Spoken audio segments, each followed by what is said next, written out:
नमस्कार दोस्तों। प्रस्तुत है कमलेश्वर की लिखी कहानी सवाल नंगी सास का। तो गोमती की जिंदगी यह है। वह सब्जी बेचती है बंगाल के मिकल के पास वर्ली में। उसका आदमी सुबह दुकान लगाने में उसकी मदद करता है, फिर चिलिया की चाय पीकर काम पर चला जाता है। चढ़ती खिलती उम्र है गोमती की। पता चला कि उसके पास दुकान थी, पर वह पटरी पर आ गई। तुम्हें दुकान छोड़कर पटरी पर क्यों आना पड़ा गोमती? यहाँ सब ग्राहक गुजराती है, मांस मछली नहीं खाता।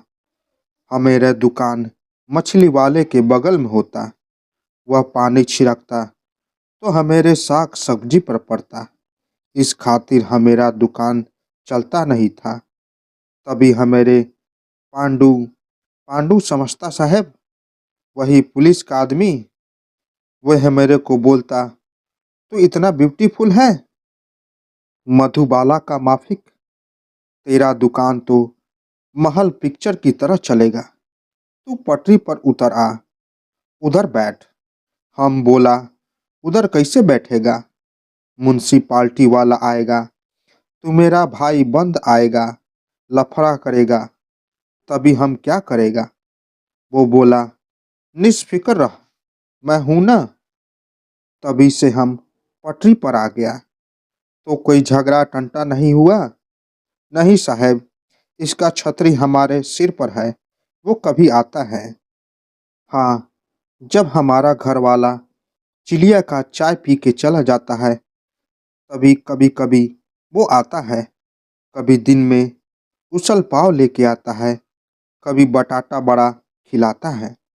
उसकी खातिर बाकी लोग हमेरे को बड़ी इज्जत देता। तुम मुंबई कब आई? 3 बरस हुआ साहब। क्यों मुंबई आना पड़ा तुम्हें? मालेगांव का है हम, उधर मार काट हुआ।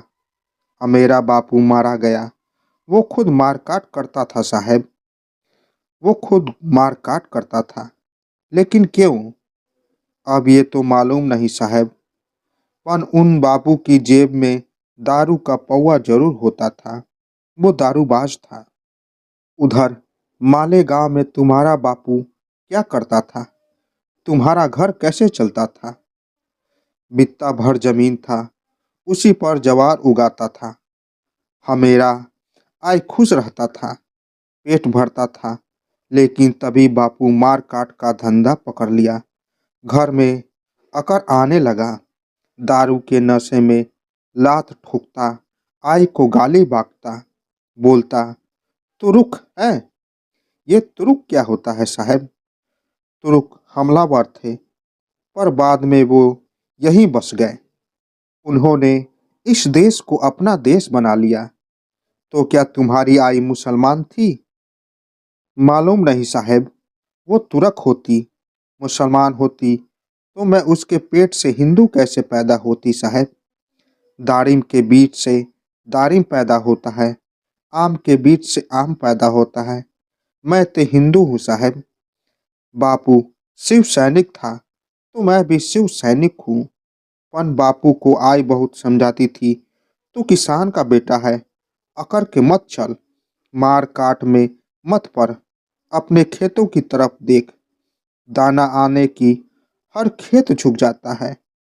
अब दाने का कोई खेत तेरी कमर से ऊपर नहीं जाता। उसी की तरह झुक के रह।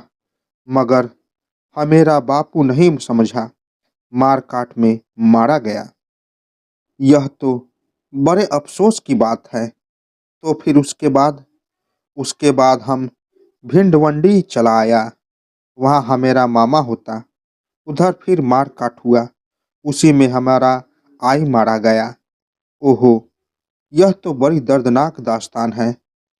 तुमने यह सब कैसे संभाला, कैसे बर्दाश्त किया? तुम्हारी आई, वो उधर एक जच्चा बच्चा घर में आया का काम करता। मार काट वाला आया तो 4 दिन के बच्चा को भी नहीं छोड़ा। वो चीखता था, ये तुरक का बच्चा नहीं, कोबरा का बच्चा है। उसी मार काट में हमेरा भाई आई मारा गया, तभी हम क्या करता साहब। हम मुंबा देवी के शरण में भागा, तो बम्बई आकर कैसे जिंदगी शुरू की तुमने। यह तो बड़ी मुश्किलों परेशानियों के दिन रहे होंगे। अब ये तो मेरा नसीब है साहब। मुंबा देवी की शरण में आते ही नरेश मिल गया।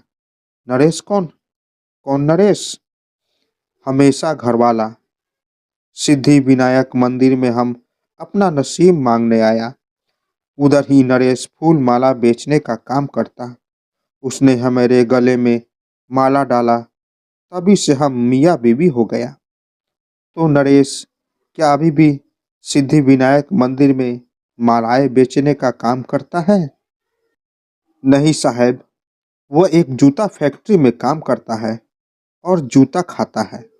तभी तो हम सब्जी का दुकान लगाया। हाँ, मेरे को पैसे से जास्ती इज्जत का जरूरत है। तुम्हारे बापू और आई नहीं रहे, तो अब घर में कोई है या नहीं? है ना, हमारी सास, नरेश की माँ। तुम्हारी सास तुम्हारे साथ रहती है? नहीं, वह पुणे में रहती है। पुणे में क्या करती है? करेगी क्या? वो तो अंधी है। अंधी है तो कैसे रहती है? आप उसकी देखभाल करती हैं? हाँ हाँ, करते हैं ना। आप उसे कुछ पैसे भेजती हैं? पैसा किधर से भेजेगा साहब, हाँ मेरे के पास पैसा कहाँ है। तो आप अपनी सास की देखभाल कैसे करती हैं? हम गणपति त्योहार पर उसे एक धोती हर साल भेजते हैं। लेकिन आपकी सास अंधी है, कोई काम कर नहीं सकती, वह भूखी मरती होगी। धोती से वह कैसे गुजारा करेगी? तो क्या करेंगे साहब। सास को भूखा तो रखा जा सकता है, नंगा तो नहीं रखा जा सकता। तो दोस्तों, आशा करता हूँ ये कहानी आपको पसंद आई होगी। तो मिलते हैं एक और नई कहानी के साथ। तब तक के लिए नमस्कार।